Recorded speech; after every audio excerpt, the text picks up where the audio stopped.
वैसे हूँ आपके लिए मैं हूँ। 15 अगस्त को पैदा हुए थे मेरे दोनों बच्चे, दोनों आज़ाद हो गए अब। अहमदाबाद के मेघानी नगर में एयर इंडिया प्लेन क्रैश हादसे में 241 यात्रियों के प्राण चले गए। खुशकिस्मत सिर्फ एक शख्स रहा जो न सिर्फ जीवित बचा बल्कि आग की लपटों में घिरे जहाज के मलबे से खुद अपने पैरों पर चलकर बाहर तक भी आया। ये बात अपने आप में किसी बड़े चमत्कार से कम नहीं है, लेकिन बाकी लोग इतने खुशकिस्मत नहीं रहे। हादसा होते ही प्लेन में भरा करीब 1.25 लाख लीटर पेट्रोल लीक हुआ और एक झटके में जोरदार धमाके से कई टुकड़ों में बंट चुका प्लेन धू धू कर उठती लपटों में घिर गया। अहमदाबाद से यह प्लेन लंदन जा रहा था, जो कई लोगों की ड्रीम डेस्टिनेशन था, पर वो ड्रीम पूरी नहीं हो सकी। ये दहकते आग जैसा था जिसे बुझाया गया तो मालूम पड़ा कि उसकी मजबूत बॉडी और लोहा तक मेल्ट हो गया था। ऐसे में किसी के बच पाने की उम्मीद पहले ही छोड़ दी गई थी, लेकिन इस हादसे ने अपने पीछे कुछ बड़े सवाल भी छोड़े हैं जो इस हादसे की गुत्थी से जुड़ा हुआ है। सवाल है कि कमर्शियल पैसेंजर फ्लाइट्स की दुनिया में सबसे रिलायबल माने जाने वाले बोइंग 787-8 ड्रीमलाइनर में क्या कोई बड़ी तकनीकी खामी है जिसके चलते ऐसा बड़ा हादसा हुआ। इस हादसे के एकदम बाद अचानक तुर्की पर सवाल क्यों उठे और उसे इस मामले में सफाई क्यों देनी पड़ गई। क्या इस हादसे के पीछे कोई बड़ी साजिश हो सकती है? क्या इस प्लेन के कंप्यूटर सिस्टम को हैक कर लिया गया था? इस हादसे के चलते यूएस और बोइंग की साख पर सवाल क्यों उठने लगे हैं? क्या भारत अमेरिका को इस जांच में शामिल करेगा? एयर इंडिया और एयर इंडिया एक्सप्रेस ने अचानक फ्लाइट नंबर 171 को बंद करने का फैसला क्यों लिया? सोशल मीडिया में ऐसे सवालों की बॉम्बार्डिंग सी हो गई है। चलिए इसे जरा करीब से समझने की कोशिश करते हैं। 12 जून की दोपहर को सरदार वल्लभ भाई पटेल इंटरनेशनल एयरपोर्ट से एयर इंडिया के फ्लाइट नंबर AI 171 ने दोपहर 1:38 पर उड़ान भरी थी और करीब 2 मिनट बाद ही ये एयरपोर्ट से 2 किलोमीटर की दूरी पर 1:40 पर हादसे का शिकार हो गई। उस समय प्लेन 625 फीट की ऊंचाई पर था और उसका इंजन ऊंची उड़ान भरने के लिए जरूरी थ्रस्ट पैदा करने की कोशिश कर रहा था, लेकिन तभी अचानक प्लेन ऊपर उठने की जगह नीचे की ओर आने लगा। हादसे वाली जगह से कुछ दूरी पर एक लड़का अपनी छत पर कोई वीडियो रिकॉर्ड कर रहा था। इत्तेफाकन उसने कुछ ऐसा रिकॉर्ड कर लिया जो कुछ ही मिनटों में दुनिया भर में वायरल होने वाला था। लड़के का नाम आर्यन असार है और उसकी उम्र 17 साल है। आर्यन ही वो शख्स है जिसने उस रोज एयर इंडिया की फ्लाइट को क्रैश होते हुए अपने मोबाइल में कैप्चर किया था। फिर आपने देखने के बाद आपने क्या किया? किसी को बताया, फोन किया या डर गए? डर गया था मैं तो, और हमारी बहन ने बताई थी। तो आपने पापा को फोन किया, बताया चीजें ऐसा हुआ? हाँ, बताया था। आर्यन असार की इस वीडियो से उम्मीद है कि इस हादसे की जांच में मदद मिलेगी। एविएशन एक्सपर्ट आलोक सिंह ने इस वीडियो का एनालिसिस करते हुए ऐसी संभावना जताई है कि दोनों इंजन्स का थ्रस्ट इफेक्टेड हुआ होगा। उन्होंने इसमें पायलट की गलती की संभावना के साथ साथ और भी कई पहलू बताए हैं। तो सबसे बड़ी बात यह है कि वीडियो देखने से ये नजर आ रहा है कि एयरक्राफ्ट ने लिफ्ट प्रोड्यूस करना बंद कर दिया और उसके कारण ये हो सकते हैं कि most probably loss of thrust, जो कि फ्यूल स्टार्वेशन की वजह से हो सकता है। फ्यूल मिलना इंजन को बंद हो गया हो, या बर्ड स्ट्राइक हो सकती है, और पायलट एरर भी हो सकता है, उसको भी हम नज़रअंदाज नहीं कर सकते, नकार नहीं सकते।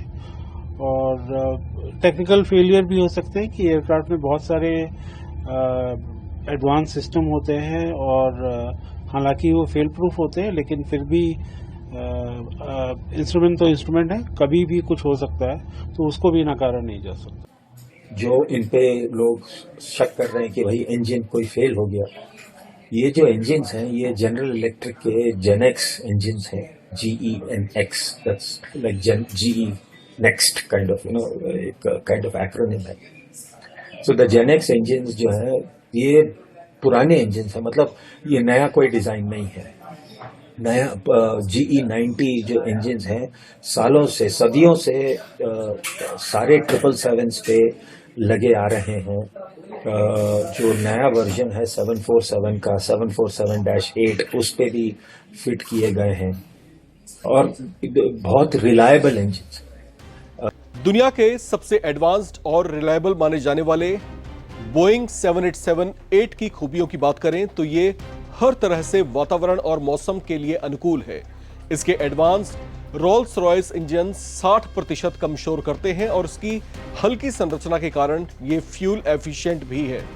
एविएशन एक्सपर्ट्स को लगभग यकीन है कि एयर इंडिया के क्रैश विमान बोइंग 787-8 ड्रीमलाइनर के इंजन में खराबी नहीं आई होगी।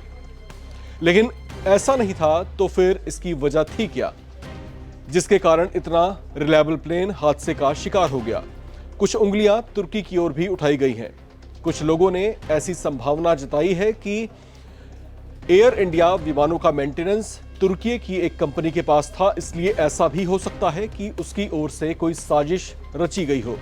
आरोप लगाते ही तुर्की ने इस पर फौरन रिएक्ट किया और एक मैसेज पोस्ट कर अपनी सफाई दी। तुर्की की ओर से जारी बयान में कहा गया कि अहमदाबाद में दुर्घटनाग्रस्त बोइंग 787-8 विमान का मेंटेनेंस टर्किश टेक्निक के पास नहीं था।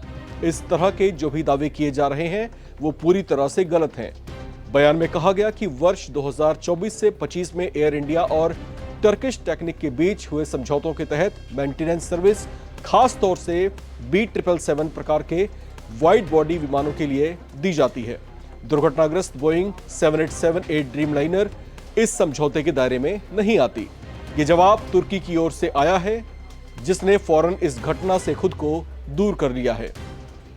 पूर्व civil aviation minister Rajiv Pratap Rudy, जो खुद भी एक पायलट हैं, उन्होंने दुर्घटना का शिकार हुए बोइंग 787-8 ड्रीमलाइनर की ताकत का जिक्र करते हुए इसे बेहद शक्तिशाली प्लेन बताया, जो लंबी दूरी की अंतर्राष्ट्रीय यात्राओं के लिए खास तौर से डिजाइन किए गए हैं। और ये विमान 787 ड्रीमलाइनर है, जो अपने आप में बहुत ही ताकतवर विमान माना जाता है और जिसकी क्षमता एक बार उड़ान भरने के बाद 12 से 14 घंटा तक आसानी से उड़ान भर सकता है।